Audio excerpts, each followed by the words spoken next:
So we're recording, but nobody's heads are going to be in it. It's just going to be Linda. And yeah, I'm just going to start introducing. Thank you all for coming this evening. My name is Deirdre Springer. If you don't know me already, I'm the president of the campus club UAlberta Pro-Life. Yes, I'm going to introduce Linda, and then I'll let her take the floor. But before I do, I just want to mention those pieces of paper in front of you on all the tables. Those are for questions. So if while she's sharing her story, something comes to mind, then just write it down, and then she'll be able to answer them afterwards. I think the better half will be question and answer period. So we'll have lots of time for that. And also, they can be anonymous as well. Yes. So Linda Menon is a peer facilitator at the Abortion Recovery Center. This is a place where women come for support after experiencing grief and regret after their abortion. She supports women who are in a similar position that she once was, suffering the after effects of their abortions. The Abortion Recovery Center is an initiative project of the Pregnancy Care Center, which Linda has been a part of since 1990. She shared her personal testimony in junior high and high schools, and has spoken about abortion grief and trauma on various radio and TV shows across Canada. Linda also appeared in a documentary produced by Rob Claver about abortion, and she's spoken at Parliament Hill at the March for Life. I'm honored to have her join us this evening, so please join me in welcoming Linda Menon.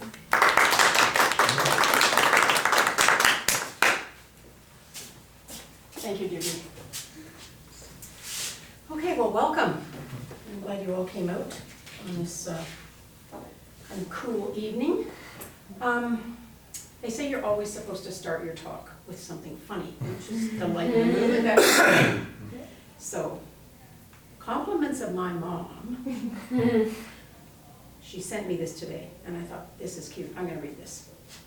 Okay, a man in Ireland calls his son in London the day before Christmas Eve, and he says, I hate to ruin your day, but I have to tell you that your mother and I are divorcing. 45 years of misery is enough. Dad, what are you talking about? The son screams. We can't stand the sight of each other any longer, the father says.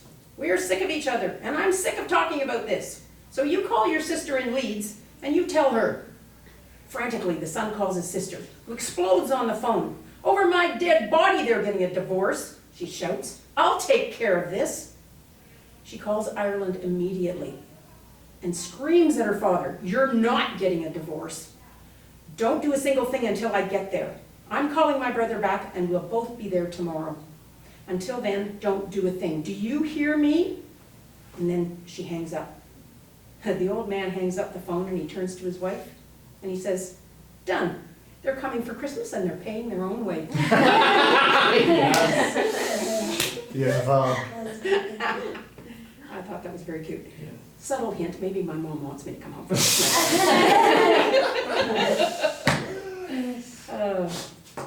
Anyway.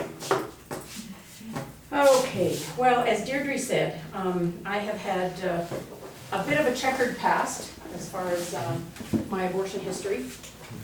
And for many years now, I've been working with the Pregnancy Care Center in Edmonton, and I have been working as a facilitator for the abortion recovery groups there. But it didn't start out that way for me. It was a very difficult road to get to the place in my life where I was actually helping people. And so I'm just going to go through my story, and as Deirdre said, after I go through this, we can talk, ask questions and that type of thing. So, and I'm just going to go with my notes because I need them.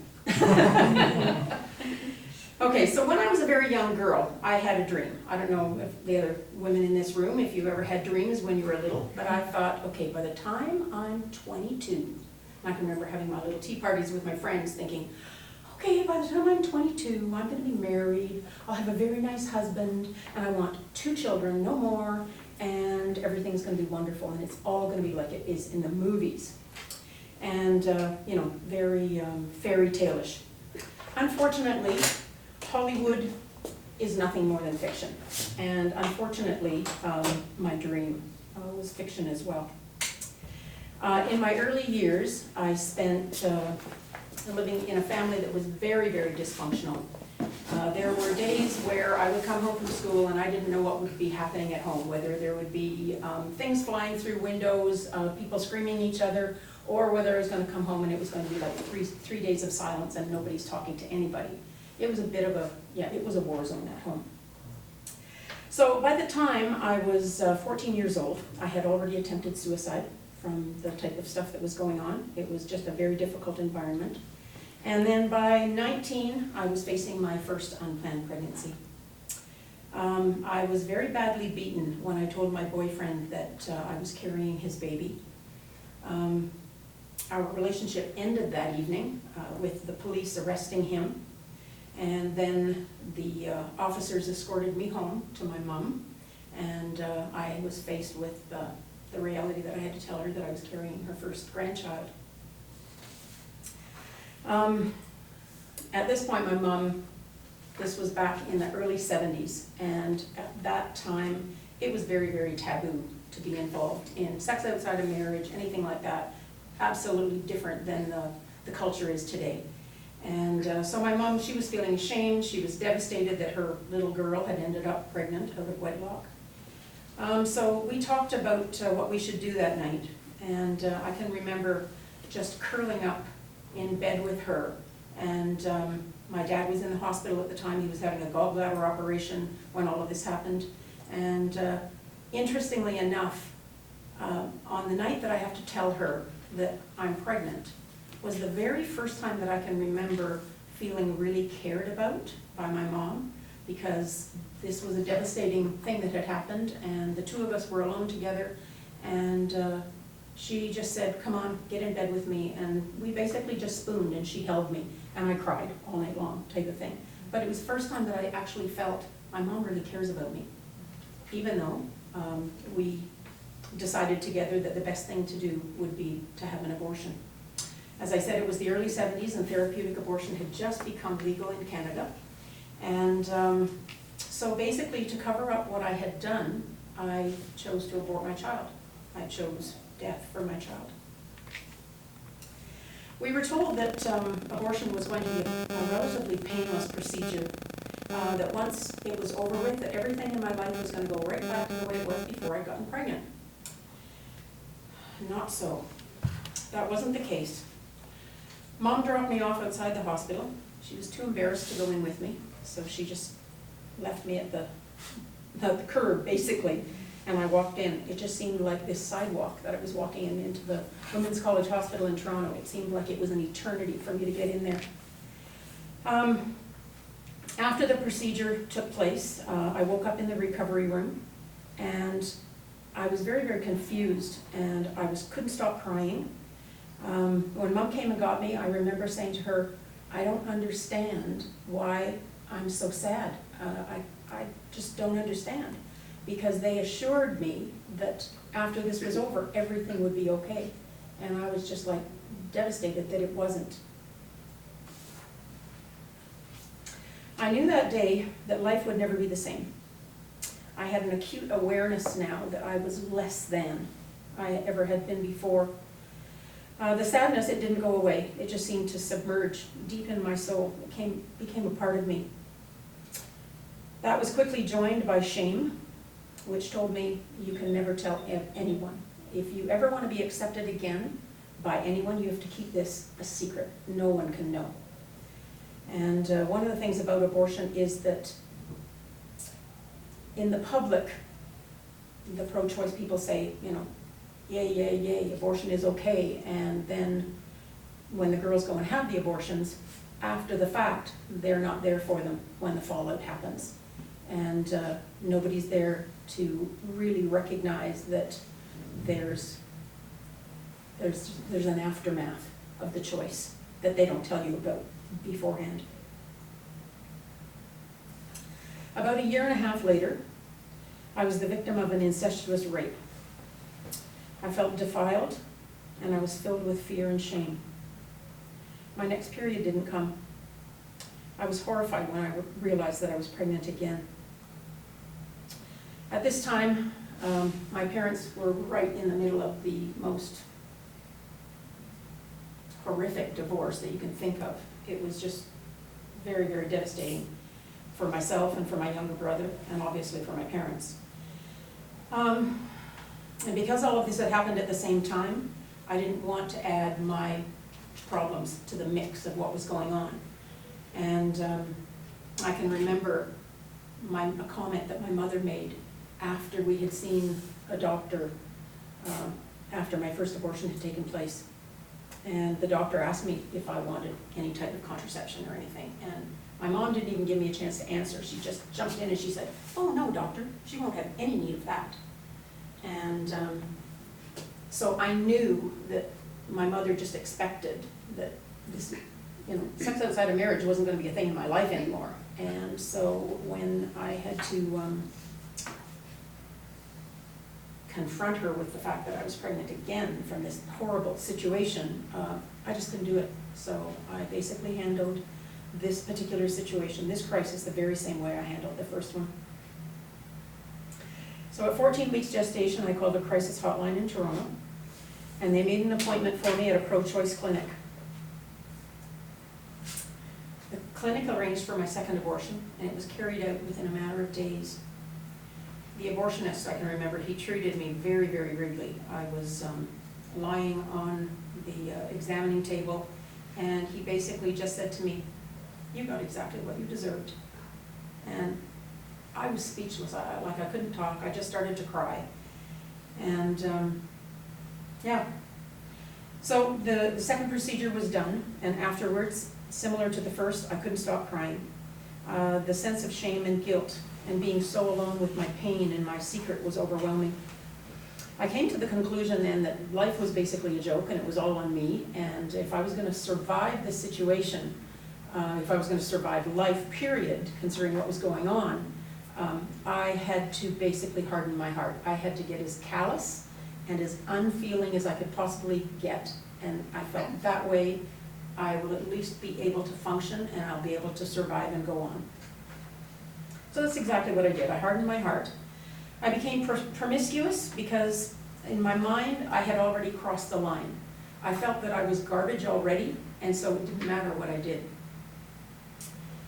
After some time, I moved across Canada, hence going from Ontario to Alberta. I thought I could get a fresh start. I thought that I could leave all my problems behind, all my crazy family behind, and everything that went along with it. But one of the things that I didn't realize I was doing coming to Alberta, I literally switched one set of problems for another set of problems. And I went right into what I call my high-functioning superwoman mode.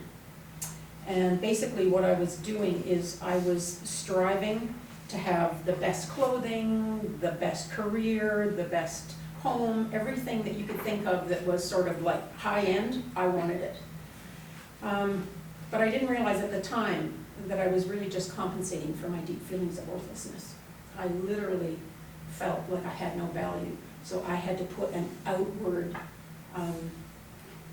facade on for everybody else, because at least then they would be fooled, even though I knew the truth about me. Eventually I married, but the relationship was very rocky. After I'd been involved in a one-night stand, I found out I was pregnant again, and to cover my adultery, I had a third abortion. I had a distinct feeling that this child was a boy, and in the bus on the way to the hospital, I cried and I asked my baby to forgive me for what I was about to do. After coming out of the anesthesia on this particular surgery, I wailed unconsolably. The nurse that was in charge of the, I guess it would have been the recovery room for day surgery that day, I was her worst nightmare, because you could hear me, must have been 3 sections of the hospital away. I was so loud, basically unconsolable.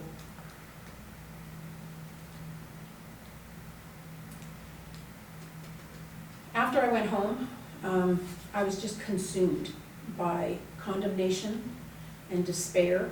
I literally plummeted into this deep, dark depression, and I I'm sure I was in the blackest place for about 6 months. And I just lived in a state of numbness. I found it very, very difficult to be around pregnant women. And if I was confronted with an infant, as a matter of fact, I was in a situation where I had to go to a friend's house party, and everything was going on at the party. It was all nice. People were, just carousing and socializing and this type of thing. And the doorbell rang, and I said to Glenda, I said, "Oh, I'll go answer the door for you." And I answered the door, and it was a woman that was about 8 months pregnant. Well, I just stood there. I couldn't say anything. It was just like, you talk about a pregnant pause. And I literally heard a voice in my head, and the voice said, "You're not a nurturer. You're a murderer."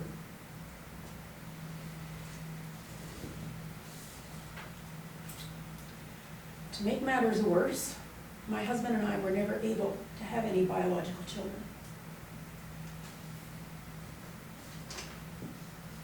This left me with having to deal with the reality that I had aborted the only children that I would ever conceive. My childhood dreams for a family had become a nightmare, and this brought me to the point of suicide. One of the things that they tell you in Planned Parenthood circles is that you have the right over your own body. You can choose when you conceive and when you don't.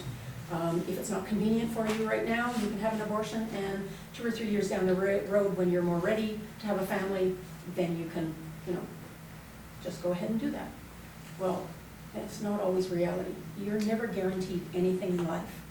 And I've always believed that we as human beings, we decide when to have sex, but God decides when a child is going to be conceived out of that. And unfortunately, I literally gave up all my choices, or my chances to have a biological family.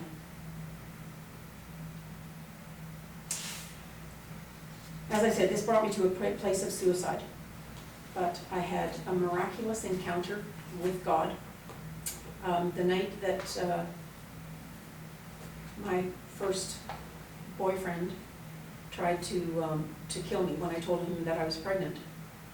I was in a car with him, and he was smashing my head up against the window of the vehicle, and then he tried to strangle me. And while this was all happening, I knew that the next day that I was going to be found in a ditch somewhere, and it was going to be, newspaper headlines, "Girl found dead in a ditch." And so I basically said my first flash prayer.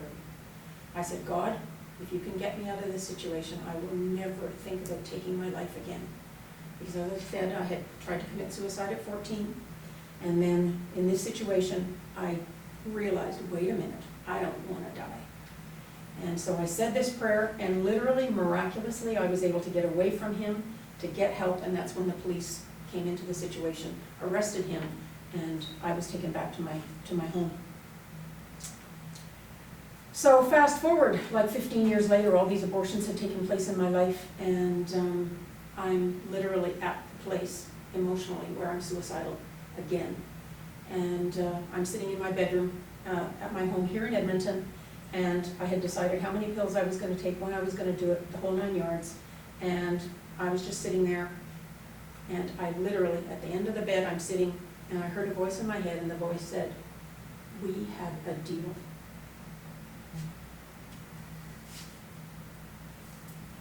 I had a flashback, and I was in the car, and the beating was taking place. And I can remember myself saying to God, "I'll never do this again if you get me out of here." Then the flashback ended. I was sitting in my bedroom again at the end of my bed, and the voice came a second time and said, "We had a deal."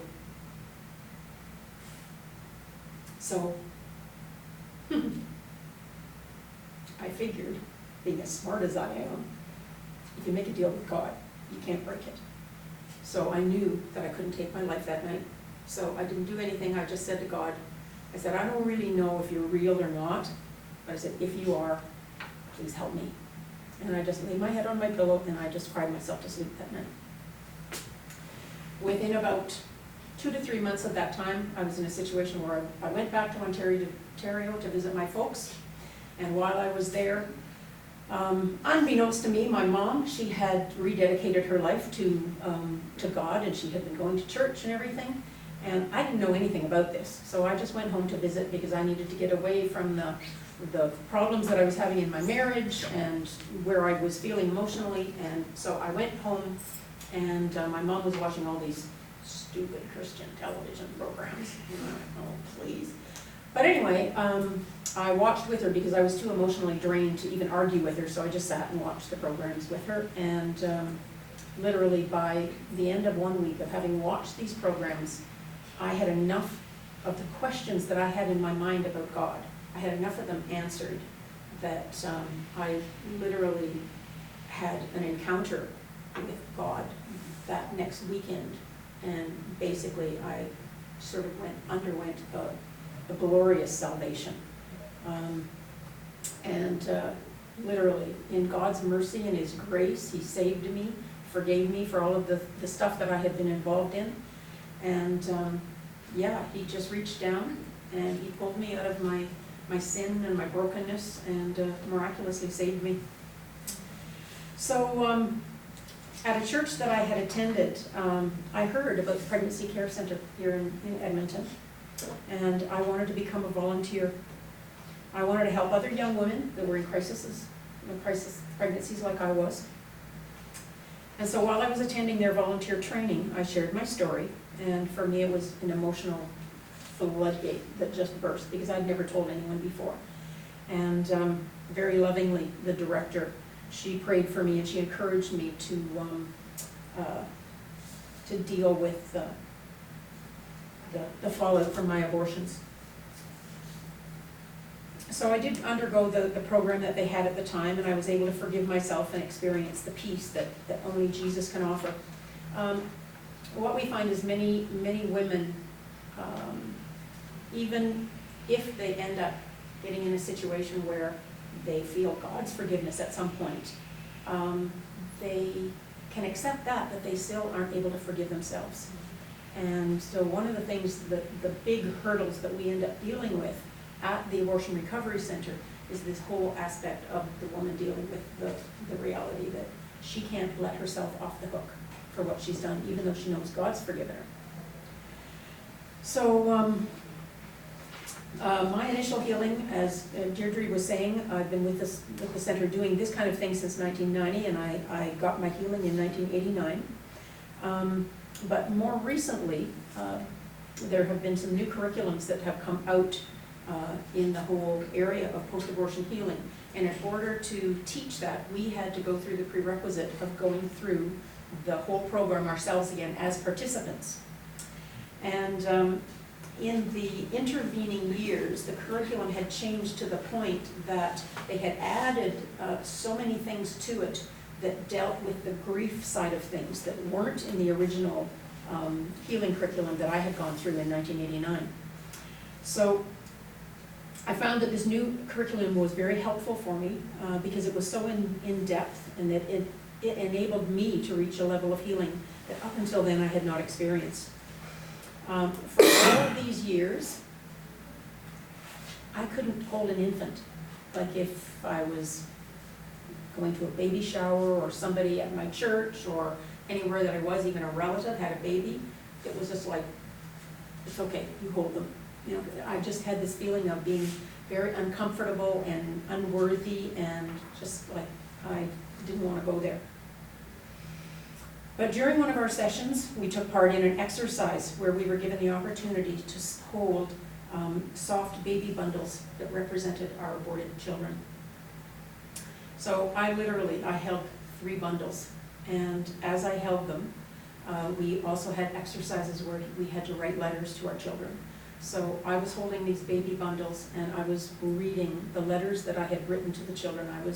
It was just like a role play, and I was reading the letters to the children. As I held the 3 bundles and read aloud the letter that I had written to them, I came undone emotionally. In my heart and my mind, I was finally holding them. As I cried, I felt a release. I'm now free to enjoy the sensation of cradling a little one without having that sick, fearful feeling in the pit of my stomach as I was reminded of what had disqualified me from motherhood. Our program at the center is a faith-based program. We tell all the participants that we are a Christian organization, and so that our curriculum is based on Christian values. And so one of the scriptures that is very important to me is Romans 8:28, and it says, all things work together for good for those who love God and are called according to his purposes. And that was very, very sort of important in my situation, because God has been able to take all of the history, the past that I've been involved in, and literally turn it around so that I'm able to help people that are in the same position that I was in. So over the past few years, I've had the pleasure of facilitating a number of art groups, along with Karen and Tammy and Pam and some other of the girls from the center. What's interesting is when we go into the sessions, a lot of times we joke, or not joke, but we talk about the fact that we go in there and we don't really do anything other than follow the curriculum and go through the homework that's been set out and everything, and we literally just watch God work through the questions that the girls are being asked and the homework that they're being asked to do. And so it's very humbling to sit and watch all this happen. These ladies, they display the courage to walk out of the darkness of shame and pain toward light and healing. Our groups, they last for about 8 to 10 weeks. And one session, in one of the sessions, in session 1, the ladies, they come in and they sit down. And usually what happens is there'll be maybe 5 ladies, sometimes 4, depending on how many we have coming in. And they come in, they sit in, we have a lovely setting. It's an old Victorian house in downtown Edmonton where we have our offices. And it's a beautiful living room with a fireplace and lovely dim lighting and everything, and area carpets and coffee tables, and it's really, really comfortable. And the women all come in, they sit down, but nobody will look at anybody.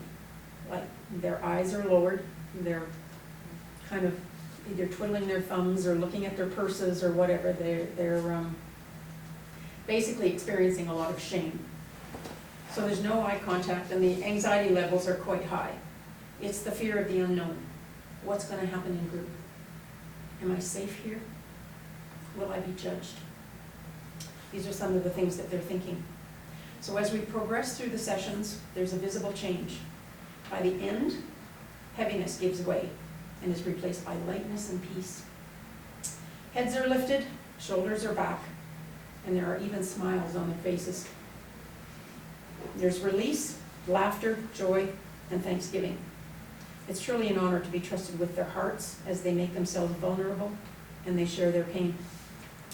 So when I leave the center in the evening after a session, I have such a satisfaction and a fulfillment. I have the joy of knowing that this is what God's created me to do, even though I kind of came into it through the back door. And I just really believe that I'm leading women out of this maze that they found themselves into, and just straight into a place of healing. So that's basically my talk. If you have any questions, I'd be more than welcome to answer.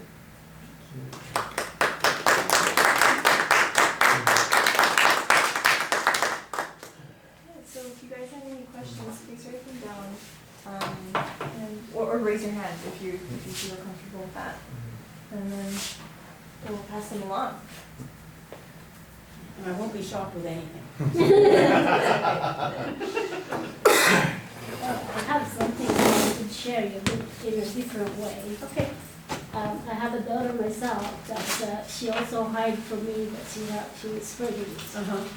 And she was 3 months pregnant, but she had a boyfriend, and I know they're going to get married, but I don't know when. And so I did, the reaction, like I said, as a mother, you're not ready, and finishing college, and like you didn't expect it. Yeah. And then, so she was crying, and I said, and I didn't know what to do myself because I'm a mom and I didn't go through that abortion. I don't know. Being Catholic, we're not allowed Right. in Yeah. that, right? So I'm born in the Philippines, but my daughter, I married a German. This is Canada, so it's Okay. different, right? Born in the Philippines, married in Germany, did you say? Here, no, Oh, Canada, oh. my husband is German. Okay, you married a German fellow here in Canada? Yeah, in Canada, Okay. yeah, 30 years ago. Yeah. So anyway, like I said, my daughter, she's 24. Of course, like she's finishing her accounting, like she's really going Right. to do. She's in the middle of school. Yeah, and I said, like she didn't tell me, like I said, she's close to the, she's going to the, what do you call that, ultrasound, I guess 4 months before ultrasound, or 3, I don't know. Yeah, they do an ultrasound. And so, so mixed reaction. I'm just so sad, and I'm just like so kind of happy to, like I didn't know where to put myself in. Like this is my daughter, like I'm a mom too. So I thought like okay. So she's like I said a month after that. So she asking me to go with her. And because the boyfriend working in Port Mac, and I said, okay, I'll go with you on ultrasound. Meantime, I already bought, because I'm so excited, like, because, like, this is the first daughter that's, so I bought her a lot of stuff, like, for baby, like, complete, like, Right. she didn't even know stroller, big crate, all kinds of stuff, So when we went to ultrasound 4 months after, we found out the baby, it's growing, but it doesn't have no head. And then the doctor told me, that's 1 of a million. And I said like, so, and the baby is not surviving. So Right. the doctor said, no matter what we can do, we can't keep the baby. And I said, okay. I could see the whole body, but the head is only halfway. It doesn't have any. Right. And I said, okay, what are we gonna do? And the doctor said, I'm gonna refer you to the abortion. And I said, can I make suggestion? Since in 1 million women pregnant have no head, not forming like this. I know one hand's missing, legs missing, but the head is only like half done. It's not recovering. Can we use that for research, keep head, and not to go to abortion? I really wanted to see it Right. myself. Yeah. But said that's gonna be too late. We gotta do what we have to do. So anyway, like I said okay. So I went with her to the abortion because I guess the baby is starting to get rotten inside because it's there. So the child was already I decomposing? think so, in So anyway, we utero. got a rush to there, and so I went with her to the place, woman abortion, and me and her went. And like I said, I waited for her for 2.5 hours. But while I'm waiting for her, like I said, there's a album. I read that there's about 4 of them. And I played. And there's a lot of writing in there, like, sorry baby, I can't look after you. I can't even look after myself. Love you, and I'll see you in heaven sometimes. The album. And I keep flipping. And I thought like, I start to understand after that. Like, why kids go to abortion. There's so many reasons why they don't want to keep the baby. Mhm. Like what yourself saying, like, when your boyfriend find out you're pregnant, he don't like it because he doesn't want to be responsible. And you don't want the child to see a very bad environment. Like, might as well, I will say, support you. Like, I can't do that. Who's going to help me? Me and my child be there if I have to raise it myself. It's nobody there for you. I will support you on that because when I'm flipping the things, the more I flip, the more I'm seeing all those people that wrote, like they just cannot live with it. Like we love child, but sometimes, it's not about choice. It's not about decision. It's about like God, you ask God, what do you do? And a minute, second or something, there's an answer.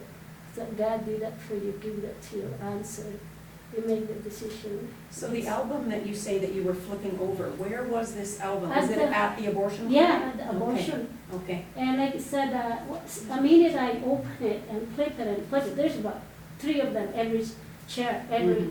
there's this chair, like, yeah, every corner, there's pile up of them. one of the difficult, You know? the difficult things about abortion is that when you're in the throes of knowing you're pregnant, and it is a crisis, you weren't expecting it, and all of the circumstances that surround it, it's almost as though you're put on what they call a fast track. It's like, make the decision quickly. Yeah, And there's all this like pressure, and sometimes there's coercion from either a boyfriend or a parent that Right. doesn't want yeah, the pregnancy to go to term. But when I look back on my situation, if that night that I had been taken home by the police, if my mom had said to me, Linda, I love you, we are gonna get through this, yeah, we are gonna have this baby, you are gonna be okay, the baby is gonna be okay. If I had had that kind of support, you probably keep it. my Yeah. life would have been an A entirely different- different story. Yeah, I support. Now, I my- may have made the choice Yeah, to lovingly place that child for Right. adoption, right, considering the circumstances, yeah, but it would have taken me to a place where I would have had to grow up very quickly. I would have to be responsible for my own actions and actually literally grow into a place of responsibility where I was left in a situation where my emotions and my growth literally stopped yeah, when I had that abortion. And I just went into this whirlwind of emotions and basically just all kinds of negative stuff. right, And then the fallout of having the other bad decisions afterwards and everything that went along with it. And the other thing too is that you have to look at the situation where economic hardship, yes, it's Yeah. very difficult, I agree with you. It Yeah. would have been, if I had chosen to keep the baby, yeah, I would have been in a situation where I would have been a single mom yeah, and I would have needed some sort of support. yeah, Now, in my situation, I would have had my parents that likely would have supported me, right, but many women don't, and it is a difficult place to be in. yeah, But when you take the situation of you having a family who is, say, has a 2-year-old, and they end up coming on economic hard times, right, we would no way think of taking the life of the 2-year-old yeah, because we're running into economic hardship. right, yeah, We just wouldn't do it. no, And the young women that we have seen that come into the pregnancy care center that choose to carry their children to term, and some of them decide that they want a parent, yeah, they go through some tough times, mhm, but it makes them strong, it makes them resourceful, they care about their babies, and they want to do everything that they can to give their kids a good life. right, So, yeah, it's difficult. it is, They yeah, grow, their character Yeah. is built, and you should see their faces when they come in and they've got, they're beaming, they're holding these babies, and like, it's a wonderful thing to see. I wish that I had had the opportunity to experience it myself. yeah, I never really understand until I was in that place, and then since then my mind is like, it's not mindset and it's all open. I'm not against it, and I'm not for, I have to you have to understand where the person coming from. Like it really, we should not judge anyone. We should, but always judge is always there. But like I said, I'm supporting both sides. I'm not just against it or for it. It's about situation that nobody can predict what's gonna happen. Nobody. I want to thank you very much for sharing. Oh, yeah, no, I would I like appreciate that. to see, like I said, you know what, to be honest with you, maybe it's good that I went to that place. Otherwise, I will never understand. I will never understand. You gotta experience it to understand. Like I said, like I have no words for it until I saw that thing. Actually, which you just reminded me of something that I need to say as well, which brings me to my next point, Yeah. is the aspect of experience. All of us at the Abortion Recovery Center, we are all post-abortive women ourselves. So there's like 1, 2, 3, 4, 5, 6, there's about 7 of us right now that go through the groups, and we have all experienced abortion. So when the girls come in and they're, they just don't know what to expect, the last group we had, one of the girls said, I just am so surprised that I feel so comfortable here. Because there's no judgment, there's no, looking down your nose at a person for having a certain past or history. And they just feel very safe and very comfortable to be able to go through the process. Okay, let's get to some questions here. What can someone say to a post-abortive woman who doesn't like to talk about her experience and is in denial? Denial's a tricky thing.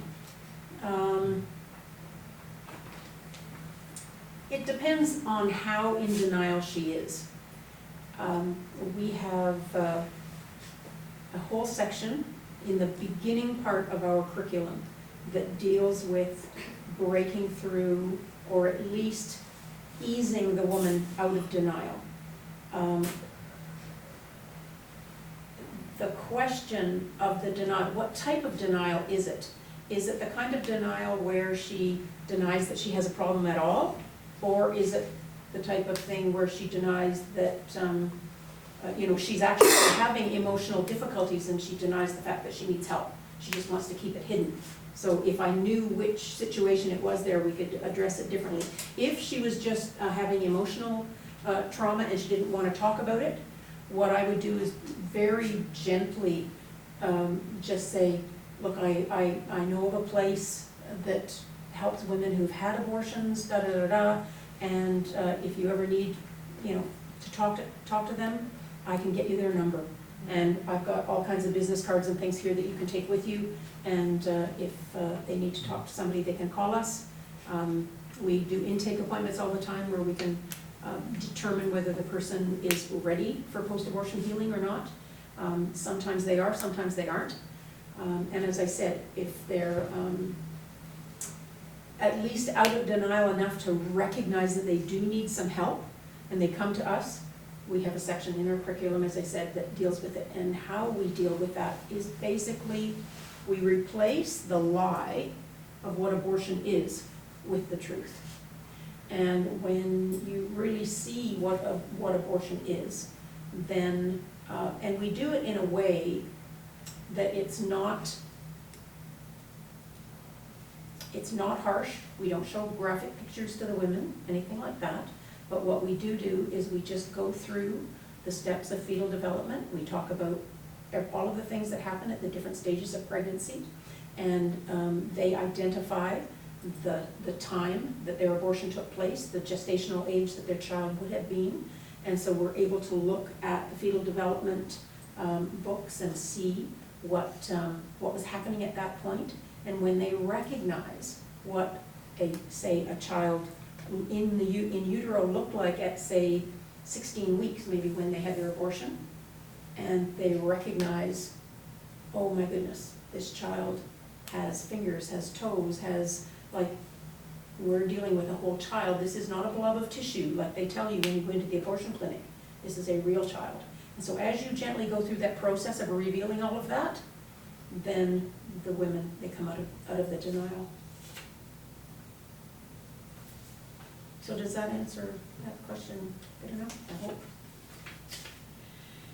Okay, what is something a post-abortive woman needs to know and needs to hear? You are not crazy, basically. Because literally, when the full effect of all of the post-abortion symptoms kick in, you think you're going mad. I can remember just before I got my healing, I got a hold of a set of pamphlets. I don't think that particular pamphlet is in circulation anymore, but it basically listed 29 symptoms of post-abortion trauma. And I read through all the thing, and I had an epiphany, because I was experiencing 28 of the 29 symptoms. And it was like somebody said, "You're not crazy, Linda. The reason that you're experiencing all of this is because it's the fallout from the abortion choices that you made." And as soon as I read this stuff, I went, yeah, this makes so much sense.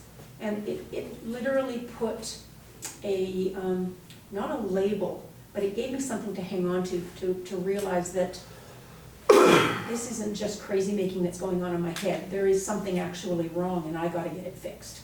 And so that's when I was able to go through the healing at the center. So yeah, they need to hear that they're not crazy. They need to hear that there is help for them, and that there are people that care about them and are willing to take them through a whole healing program completely free of charge. We do this, it's a 8 to 10 week program. All of us are volunteers, and the reason that we do it is because we know the hell that you go through when you experience this kind of thing. And there is a way out, and we want to be able to help walk these women out of this, maze that they've gotten themselves into. And for your daughter, when you experience an abortion, and in this situation you said she saw the ultrasound, you saw the ultrasound, what I would suggest for her is that if she wanted to go to the Abortion Recovery Center and just talk to one of the counselors there. Actually, we're not professional counselors, we're peer counselors. And if she wanted to talk to one of the ladies that are there, she could get an idea of whether she might be helped by going through our program. Because one of the things that we do deal with is the grief aspect. When I went for my healing, I had no idea what really was wrong with me. And they said I needed healing, so I just blindly believed them and said, okay. As I went through the program, it systematically dealt with a number of things that you have to deal with in a post-abortum woman's life. It's like a landmine of hurdles that you have to get over before you can deal with the grief of a lost child. And so post-abortion healing, it's a complicated grieving system, basically, and you get through all these hurdles and then you can get to the grieving.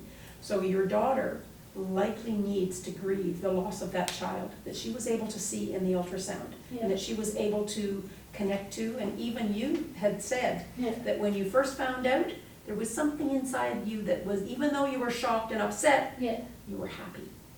It's mixed reaction. I don't know. Exactly. I don't know if I get, like you're not done, you're not school, you're still at school, you'll have a dream, you're not gonna finish your school, and actually, can I address that with you? Yeah. Because my mom said exactly the same thing to me. I was just about to go into university, and she said, Linda, your career, your university education is going to go down the tubes. You're not going to be able to have a good education. You're not going to be able to have a good career. You're not going to be able to do this, this, this, and this. And if you have a baby, then nobody's going to want you. You gotta look after that baby. It's your responsibility. Thank you, Mom.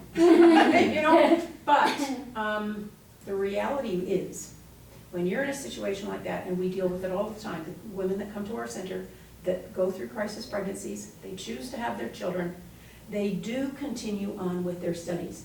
They may have to take a temporary pause, but they do continue on. And interestingly enough, with me, I was not able to finish my university education because I wasn't emotionally stable enough to do it. I was a basket case. So I never finished university. Now she doesn't want to have baby now. She said she bought a dog, and she have a German Shepherd. She said, I'm scared, Mom, maybe next time it doesn't have the legs. Maybe next time it doesn't have no, I don't want no more anymore. I'm not going to have any baby, Mom. I just want to have a dog. Yeah. And I said, I told her. That's her fear talking though. Yeah, I told her, you know what? I said, I'm sure God will give you a good baby if you're going to have next time. I never wanted to see that anymore in the ultrasound. Like, how are you gonna have baby with no head? You know what? That's always bothered me. Mhm. And I don't want it no more. She said, no, I don't want. So Yeah, that one scared her because can you imagine, like, the whole thing is a boy. You can see it. It's a really healthy, like, but it just no head. I mean, like, yeah, it's half. And I said, like, I think if I could keep, I have the ultrasound pictures. I kept it Mhm. just to show. I thought someday I will tell why her name, why she doesn't want to have baby. Here the example. It's a fearing that she's gonna have another problem. That's why I don't. I mean, like, what in the world, like today I was walking, I see this, I just, oh gee, I want to share what. Now, you were saying earlier that you were Catholic.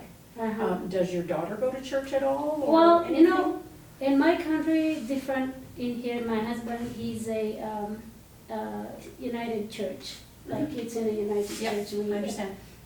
So when I come here, I did not attend Catholic anymore because of my husband. I follow her. Yeah, I understand. And yeah, and then when we are at the church, and the church not really agree that my daughter did for abortion. I said, Right. you know, it's not that's what you guys expected. We never had any more good relationships from the church since we did that because they're against it. Mhm. And I said, we didn't want that. It's not what we wanted. We can't keep the baby. We have to go through abortion. Yeah. The reason I was asking is Yeah. because in some situations, if you have a faith, your daughter might be able to talk to somebody, a pastor or something, who could, walk her through, Mhm. because obviously she's experiencing a lot of fear Yeah. of the future. And Yeah. even post-abortive women, they think, oh, well, I'm being punished, I'm not gonna be able to have children, or I'm not going to be able to have healthy children, and all these kinds of things. So a lot of fear takes place That's- after the That's in fact. her head, yeah. Yeah, exactly. So Yeah. maybe she could talk to a pastor or someone who would be able to talk to her Yeah. about it, or she's certainly welcome to come to our center and we Yeah, would be able to walk through She some even things with quit her. the church because she was accounting and she was accounting at the church, and the church think that because we went through that and, not the same anymore. But you know what?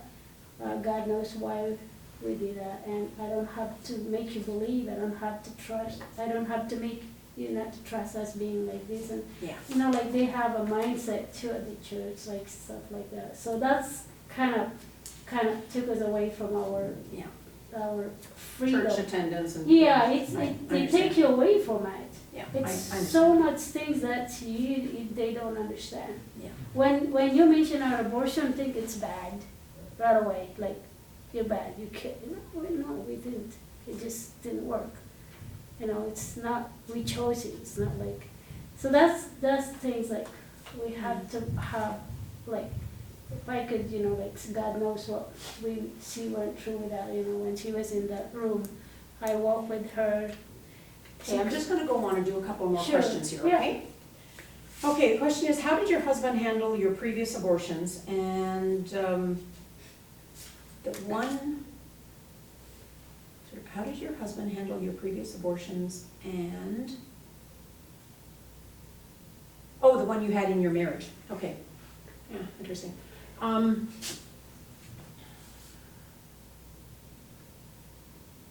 Well, number one, he didn't know about it because I kept the whole thing completely secret. At the last abortion, I made arrangements to have everything done while he was away on a business trip to Montreal. So literally, I think he left on Thursday. I had the abortion on Friday, and then it took me a couple of days to recover, one day for sure, and then I think he came back on the Sunday night. So he knew nothing about it, but because, number one, adultery was involved, I didn't want to tell him. And interestingly enough, my reasonings, at the very time that this was all going on, we were actually, I wanted to be pregnant. I wanted to have his child. And things were really bad in the marriage. And it was basically a one-night stand that I had had, and there was a lot of alcohol, drinking and stuff involved. And so it wasn't something that was planned or anything, it was very spontaneous, the way everything happened. But I kept it a complete secret. I did end up telling him, this would have been 85, and then I became a Christian actually in 87. And in 87, I can remember very, very clearly, I was sitting on my, my chair by my window in my living room, and I was reading a passage out of my Bible, and I was also going through the homework for the abortion healing program that I was going through at the time.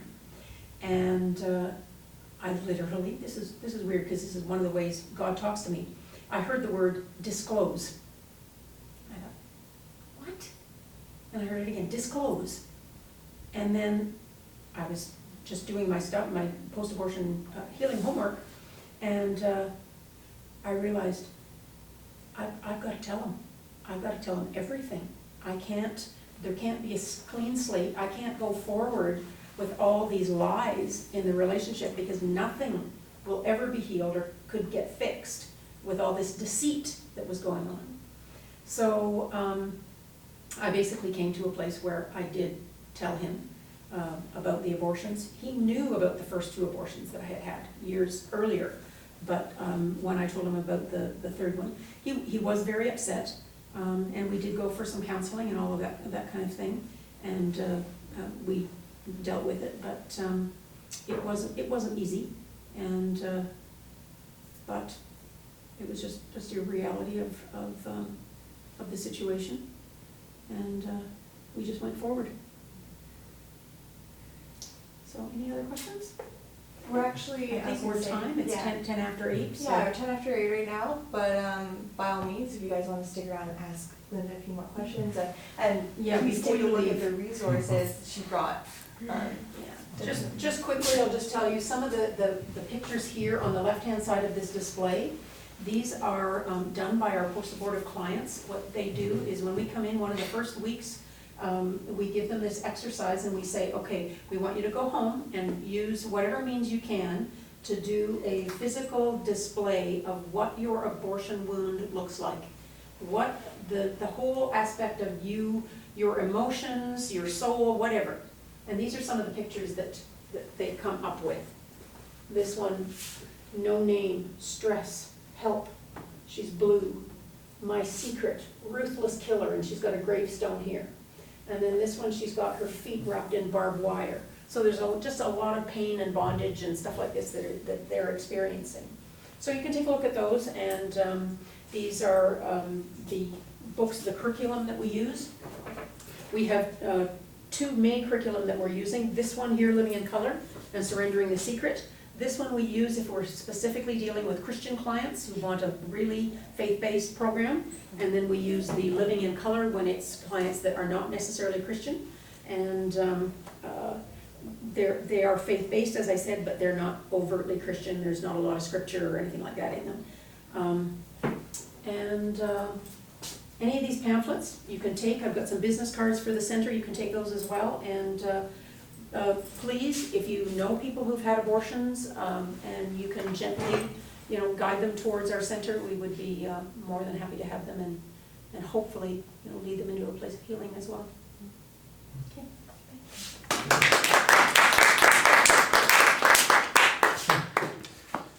Well, thank you for your courage, for also sharing.